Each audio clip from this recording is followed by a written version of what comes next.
Hello, everybody. Welcome back to the channel. I am the Inconsequential Runner, and we are here with Coach Mark. Hello, Coach Mark.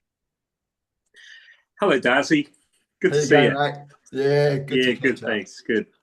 Okay, for those joining the channel for the first time, what we do is we ask Coach Mark one question, just one thing per video, and we get into the details about that one thing. And today's topic for you, Coach Mark, is the gym versus exercises at home. We all know the importance of, and you've talked about it in other videos, the importance of strength conditioning of our legs to complement running and Yep. injury reduction and all the good things that come with it. But the question is now, can we get as good a workout at home as we can in the gym? And if so, or if it's even close, what sort of things can we do at home? Let's break that down. Let's get into that now.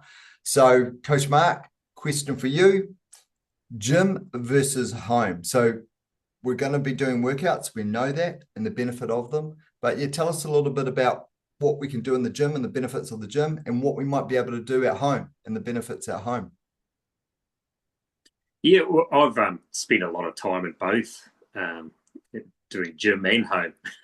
So yeah, and also I have clients who obviously I've seen at the gym for many years, and some who hate the gym. So Yep. I go around to their house and fashion programs that they don't have to go to the gym. So I guess I've got a bit of an insight into the pros and cons of both. Um, I mean, the gyms are obviously great. They're great if you because it's a place full of people who like-minded people who are all kind of getting stuck into it. So which is great for motivation, of course. I like it when I was at university. If I could never study at home, I'd always have to go up to the library to study because there's other people there studying. Ditto. I The get same that. Yep. sort of thing. Yep. You're there, you get to the gym. Once you're there, everyone's working away. Of course, you're not just going to sit around, you're actually going to do something, aren't you? And so that in itself is good. Also, gyms have a much bigger range of equipment than you could ever have at Yep. home. And also, depending on what you're after, but gyms would probably have, they'd have heavier weights as well. I mean, you couldn't at your home, you'd be unlikely to have massive weights Yep. Yep. at home. But they're probably the main advantages, I would say.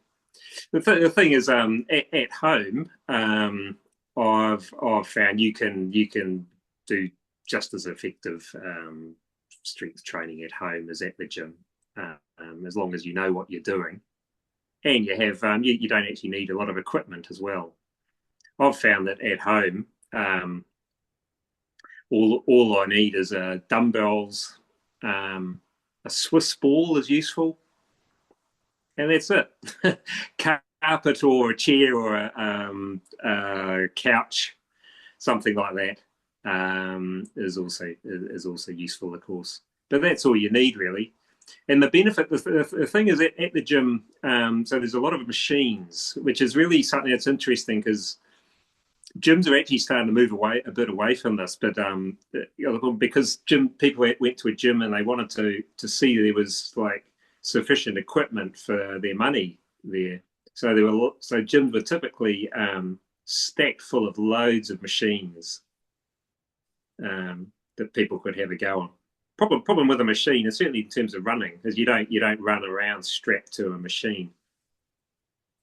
You're relying on the balance and strength of all your little stabilizing muscles as well as the big muscles. Machines work the big muscles. Your stabilizing muscles don't have to do anything because you normally set up in a kind of a position. You don't have to worry about sideways movement and all that sort of stuff. Yeah. No, It's that's a bit very like true. having a building with really like heavy cladding and you know light kind of sort of timber frame. Yeah, Right. look at it that way. Right. Oh, So dumbbells actually work everything there, which is an advantage of just using free weights, dumbbells, kettlebells, that type of thing. And again, that's something you can do anywhere as long as you have some dumbbells. You can do those things at home, or whether you don't have to go to a gym. Motivation is the key, obviously. Yeah, no, and look, you raised some good points around not just working out, but where do you best work out? Because I think you're right. For some people, it is that mindset of once I'm in the gym, I'll work harder than I would otherwise at home. Yeah.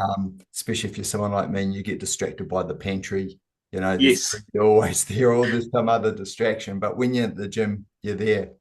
And then Yeah. sometimes I'd have to balance that with, well, gosh, sometimes when I drive to the gym, now luckily it's quite close. It's only 3 Yes. kilometers and it's a 10-minute drive. But sometimes I think, well, I'm losing 20 minutes going to the gym. Yeah. But I know that I get a better workout when I go. And Yeah. sometimes, if it's an easy run day, I incorporate it. I run to the gym, I do my workout there on my legs, and I run home. And my legs will feel Yeah. a little bit Brilliant. secondhand on the run home, but it's an easy run, no worries. And it's doable, to Yeah. do a 16K run with maybe 40 minutes to 45, 50 minutes in the gym in the middle, no dramas. You just got to take lots of water and lots of gels because it's going to be a fairly longish day. Yeah. So you're right about the motivation thing. That really resonates, and we can work it in different ways. As I say, you can cycle to the gym, or you can run to the gym, or short drive, or just whatever works for you. But if you are going to do it at home, yeah, let's Coach Mark, I'll get you to delve into some of the exercises we can start to do. You talked about the equipment like a Swiss ball, having a chair handy, might be great, but the Swiss ball, the dumbbells, um, perhaps a kettlebell. But yeah, talk about what sort of exercises we can do. And maybe for someone who's thinking about should I go to a gym or not, they can use this as an intermediary sort of thing to see Yeah. if it's working for them and they're enjoying it. Yeah, what sort of exercises do you think we need to do to make sure that we're not, in this overly clad, our structure is overly clad, but with a thin timber frame? How do we get that resilience in our legs that the strength training will provide us? So what sort of exercises are you thinking about, Coach Mark? Yeah. Well, so if I was to say three exercises, so let's say if you only had time to do three exercises, here's three exercises I think um, that would be good ones to do. And it's quite important, I think, to do upper body as well as lower body. We've talked about that in the past. Yeah, nice. And especially, I mean, as runners, it's such a repetitive movement. Running. If all you did is run, somewhere down the line you're going to strike problems. Yep. Because some muscles are going to be doing a lot of work all in one restricted way, and other muscles are doing nothing. So I found these three exercises are great. So I'll start off with an upper body one. So it's called, I call it, you call it different things. I call it a grinding exercise, because it resembles the grinders on yachts. America's Cup, where they're like, yep, okay, yeah, perfect. exactly. Perfect. So you imagine it. So you imagine that you're lying. So it's much like a chest press that you might do on a bench, but you're actually lying with your head on a Swiss ball, and your body's like a tabletop, so your legs are on the ground. So that's your starting position. You hold your dumbbells like so, but then what you're doing, you're using the Swiss ball, so you're actually doing that action. So you're right. lifting one, lifting the other, and as you're lifting, because you're on the ball actually shifts slightly side to side. Gotcha. You see what I mean? So as you're doing that, as well as using the upper body and the arms, of course, yep, you're shifting your weight onto one leg, onto the other leg. So yes, there your glutes are working. So one side, other side. Also, because you've got a twisting action, your stomach's working as well. yes, right. I was going to ask if it must be coming through the core, because with your feet on the ground, they're going to be trying to counter stabilize as your weight goes from one to the other. Okay, so the Swiss ball sitting under your shoulders, from your shoulders through to, I suppose it would be your knees. You're pretty much straight, and then your knees 90 degree, so that you look like hips high is the key. People want to they tend to sit like a hammock. You want to like a tabletop, like a coffee table. dumbbell in each hand, Yep, and is dumbbell it in each hand. and just straight up and down? You got it. Yep, yep. Oh, And you see, because you're on the Swiss ball, you can really push as high, yep, really high, yep, almost go up on close to the elbow on the other arm, and come back that perfect. direction. That's a that's a really good one. And as you can see, you're working a whole range of muscles there, all in one exercise. Yeah, yeah, So that's a good one. perfect. All right, let me write that down. And Yeah. number two. So number two, so here's a leg one, and obviously there's a load of leg ones you can do, but it's really important, I think, especially you're running or just in general anyway, that you work each leg separately Yep. because you'll have a stronger leg and a weaker leg, Yeah. and you also want it to be quite safe as well, quite a safe exercise for the legs. Which generally, if you do it properly, it is safe. It's generally safer than running because it's controlled rather than leaping from one leg to another.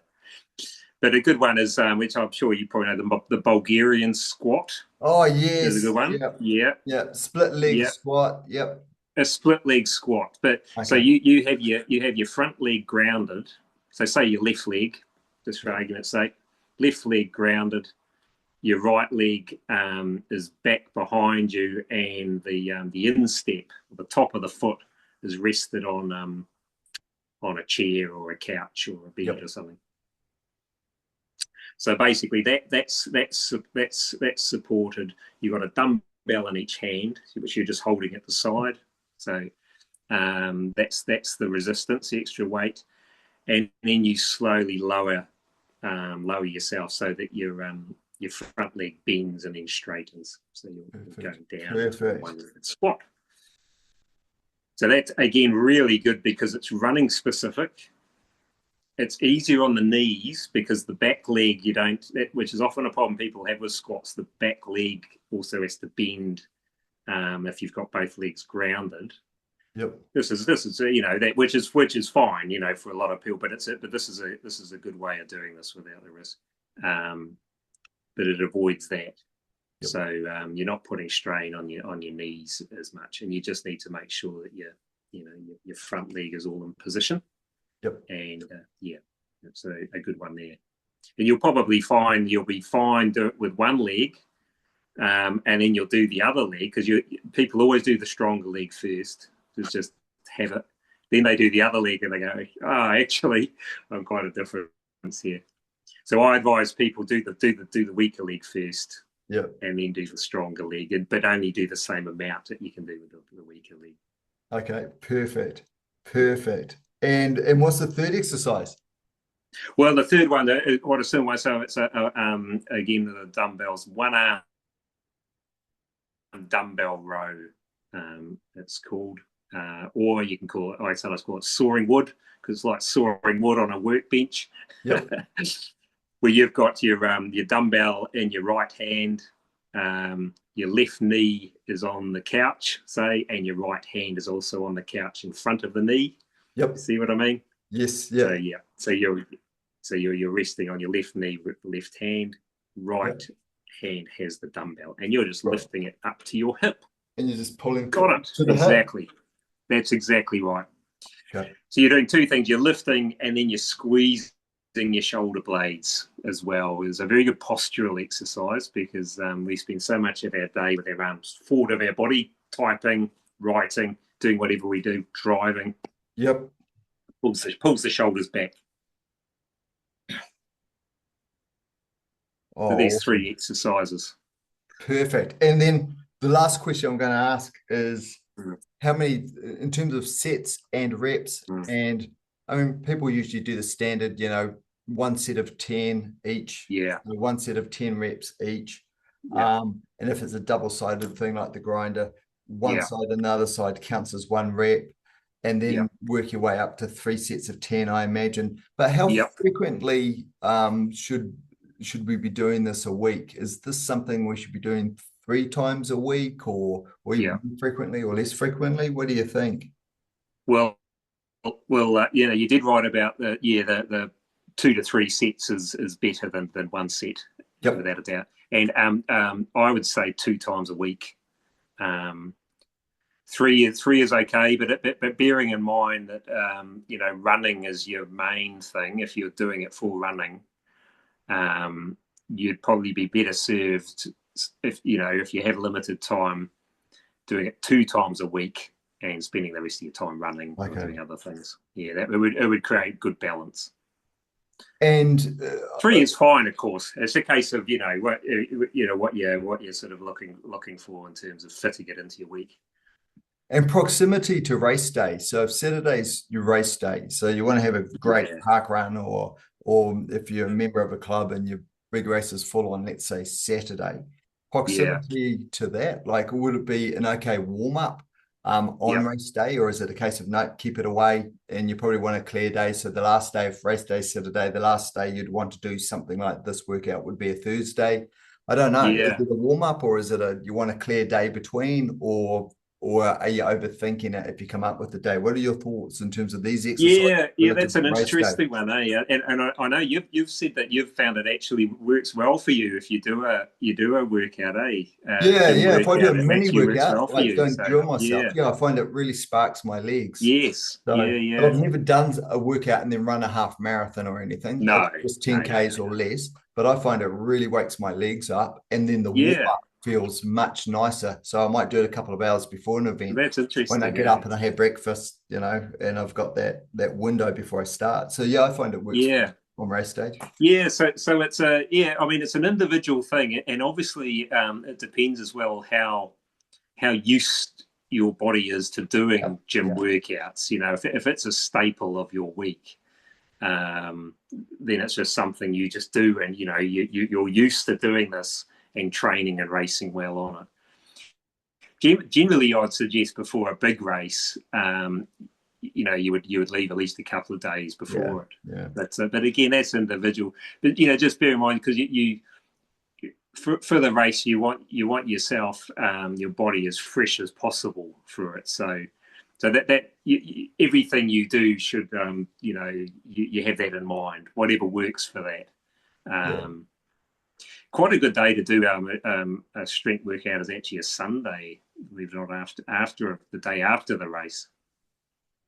But or say a Monday and a Wednesday, whatever. But it's you find what works for you. Like a lot of these things, it's trial and error, isn't it? So you do it and you think, well, that I didn't feel so good in that race. Maybe I still had that strength in my legs. Other times, as you said, it's fired them up and it's good. But that's what training's all about. You gradually find what works for you. Yep. Yeah, I wouldn't do a progressive overload session before a race. I'd do the weights, but I'd be doing them a little bit easier, but still more strength work. But that point you raised about Sunday, that's a big one for me. So I'll do a long, easy run on a Sunday and hit the gym and do a heavy gym session Sunday afternoon. Right. And even though my legs are dead from the run, it feels like because I'm using my muscles in a very different way, I can get more out of them. And then that justifies, a Monday super easy, super short run of 5K. Yes. Sunday's been so big. And I've got time. I've got time on Sunday. So it depends on people's work schedules and everything like that. So it frees up space for me on Monday. But you're right. You're right about the personal thing. Because some things I thought wouldn't work for me, I tried them and they did. And some things I thought wouldn't work, I tried them and it validated my concerns. They didn't work. So I used to do my strength workouts on my easy days, and I found that wasn't working because I found I just wasn't having an easy day in the week. So I found if I actually did it on a hard day, then as you say, the Monday was an easy day then, rather than an easy run, but then I've got this big strength workout as well. So that's something to bear in mind. Yeah. Oh, that's perfect. So, Coach Mark, thank you so much for those insights. And those three exercises people can take to the gym, but thank you for sharing the stuff that they can do at home too. So you can do it at home or you can do it at the gym, whatever works for you. If you want to get in contact with Coach Mark and take your training plan to the next level, meaning you're doing the right exercises at the right time that integrates well into your running training plan, you can contact Coach Mark. I'll put Coach Mark's details in the show notes. So that little drop down box underneath this video to reach out to Coach Mark. But that leaves me to do one final thing, and that is thank you for your advice, Coach Mark. I love how you come on and you share some real quality advice, and you don't hold back. It's the whole thing. It's not like you've ever said, I'm just going to give you the first 2 tips out of a possible 5. You share everything. So we really appreciate it. Thanks so much for coming on, Coach Mark. My pleasure. Catch you in the next one. Oh, and if you want to share a little bit of love, you know what to do. Hit the like button or subscribe if you want to stay in the loop with videos like this. But otherwise, take care of yourself. Enjoy your next run, and we'll catch you in the next one. See you later. All right.